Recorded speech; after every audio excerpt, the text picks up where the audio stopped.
Hey, all my Crimsonites, and welcome to the Crimson Cure channel, where we embrace our femininity, increase our womanly values, and celebrate our brothers. So join me on our feminine journey to learn, heal, and grow.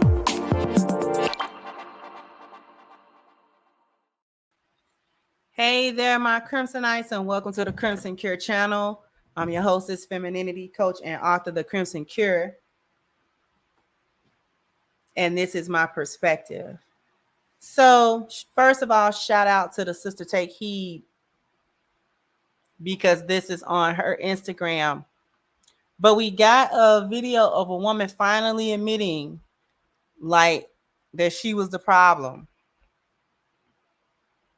Y'all Christians might start getting ready to celebrate the rapture at this point, since we got women taking accountability. But without any further ado, I'm going to allow you to hear what she says.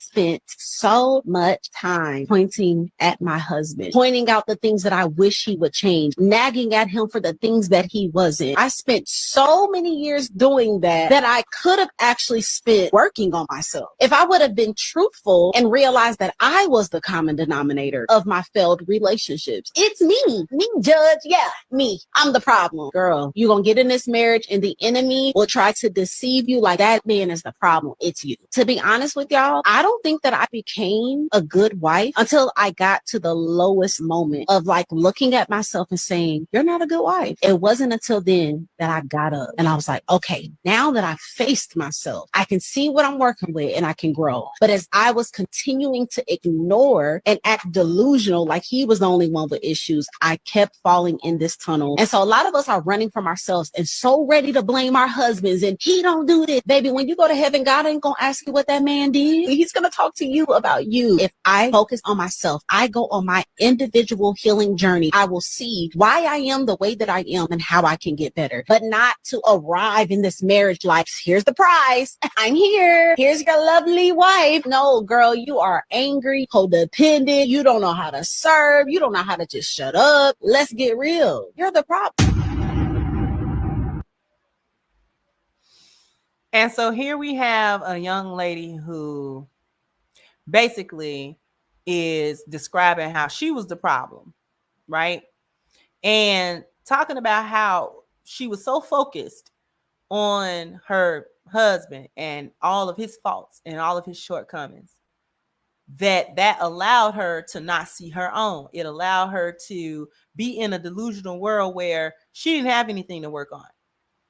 It was only him. All of the problems in the relationship belonged to him. Everything that was wrong in the relationship stemmed from him.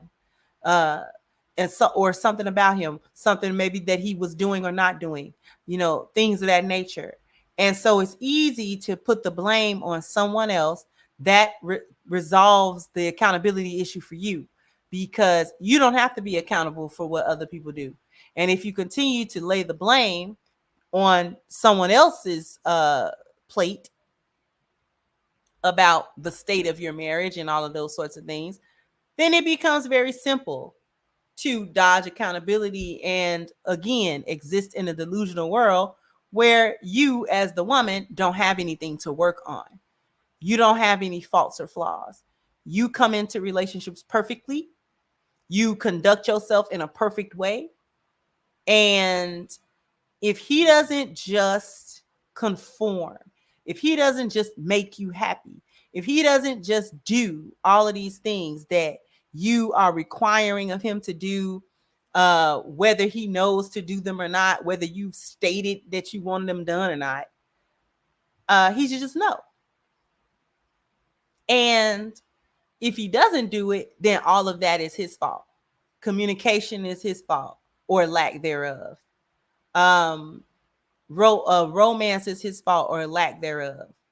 It's from the bedroom to any other aspect of the relationship is going to be his fault. If you don't have good sexual encounters with him to your standard, or he quote unquote don't make you orgasm or whatever, that'll be his fault. You won't think about how the energy that you showed up for sex with, because you stay mad at him. So how you gonna get hot with somebody you always mad at?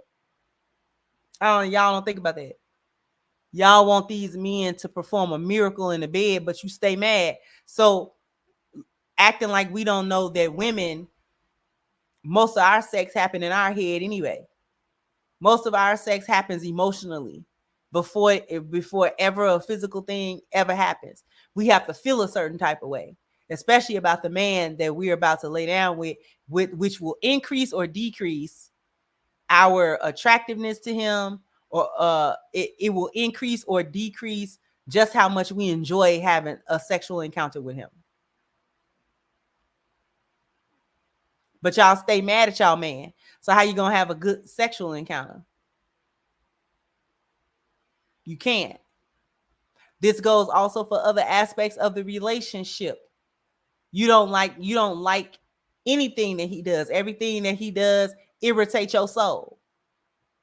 All of it, including all of the things that you used to like, including all of the things that you used to be like, oh my God, I can't get enough of this man.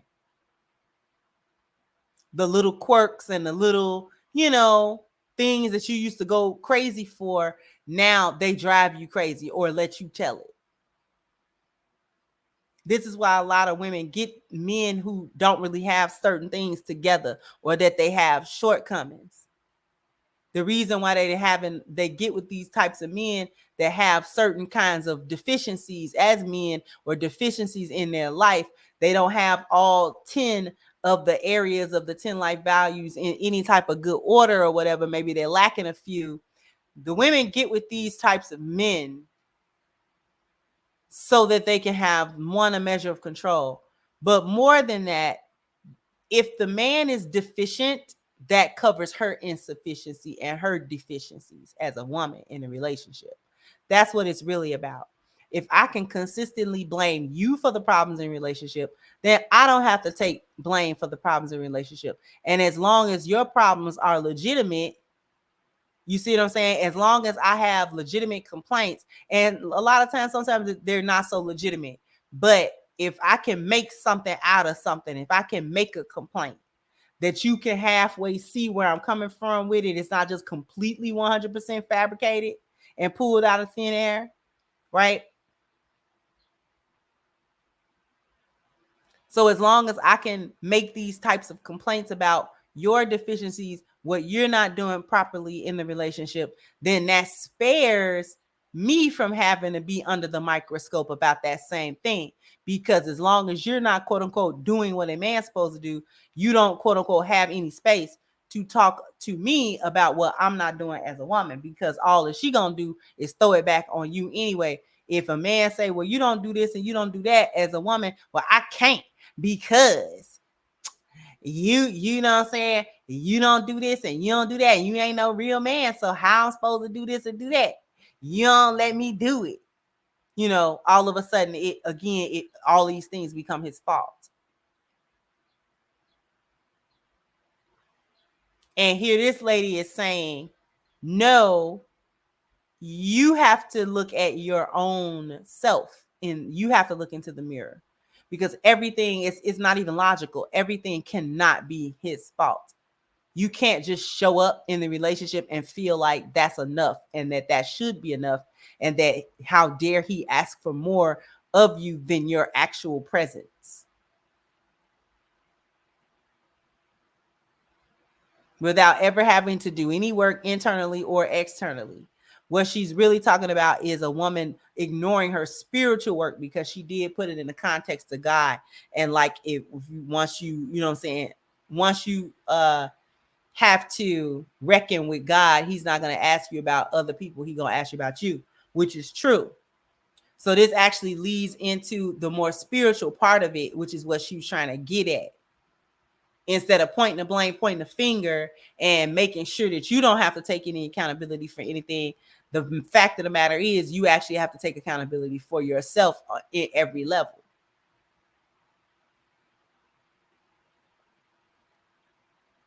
But, for most women, you couldn't drag accountability out of them with wild horses.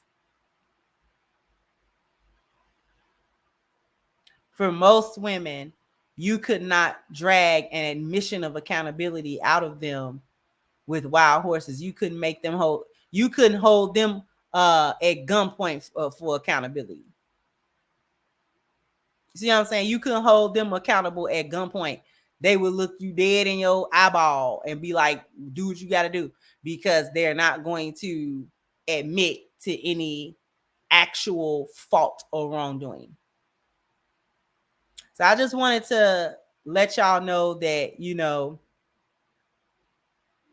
the lake of fire has frozen over. If you are a Christian, please start looking for the rapture, because it may be upon you. Okay? Because a mission of accountability on Mike Tyson's internet, diabolical. Anyway, jump down into the comment section. Let me know what you think. Like, share, subscribe to the channel if you have not. Once again, I'm your hostess, The Crimson Cure, and this was my perspective. Bye-bye, Crimsonites.